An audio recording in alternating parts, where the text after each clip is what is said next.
Hi mga momshi, panibagong araw, panibagong vlog na naman. So nandito pala kami sa EDSA TAF. Matagal na namin tong plano para mag-relax-relax kaming tatlo. Lalo't pa, team bahay lang kami. 2 araw kaming mawala sa bahay kaya sulit-sulitin na namin ito. Malamang sa malamang, mag-chichit din na naman si Mami Jeng. Dito pala namin napili na magstay sa Urban Travelers Hotel.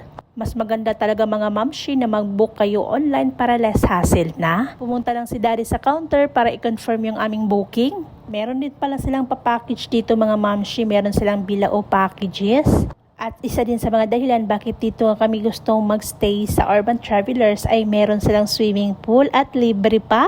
Unlimited ligo. And take note, meron silang pa-free breakfast. So 2 araw kami dito mga mamshi, 2 nights and 3 days. Kaya makakatipid kami sa pagkain. Pwera na lang kapag gagala kami. Nasa 8th floor pala yung swimming pool. Meron din doong karaoke, bilyaran, at kung ano-ano pa. Dahil okay na, ayan, binigay na sa amin yung susi at pumunta na kami sa aming tutuluyan. Bali, ang kinuha pala namin mga mamshi ay premium twin bed. Para sa iba, ang liit lang. Pero sa amin, napakalaki ng kwarto na ito mga mamshi. Ay nako, alam ko na kung saan pupunta yan si Aling Maliit. Nung pumunta din kami ng Baguio, ayan din ang kanyang inuunang kulitin. Tingnan naman natin kung anong gagawin talaga ni Aling Maliit. So ayan na nga mga mamshi, yung telepono talaga yung kinukuha niya.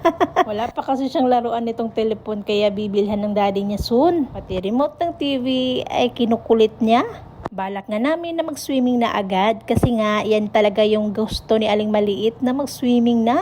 Ayusin ko lang yung mga gamit namin at magbihis na para pangligo. Sarap talaga sa feelings na kasama natin yung ating pamilya na mag-banding-banding. Kaya kayo mga momshi, mag-banding na rin kayo. O siya!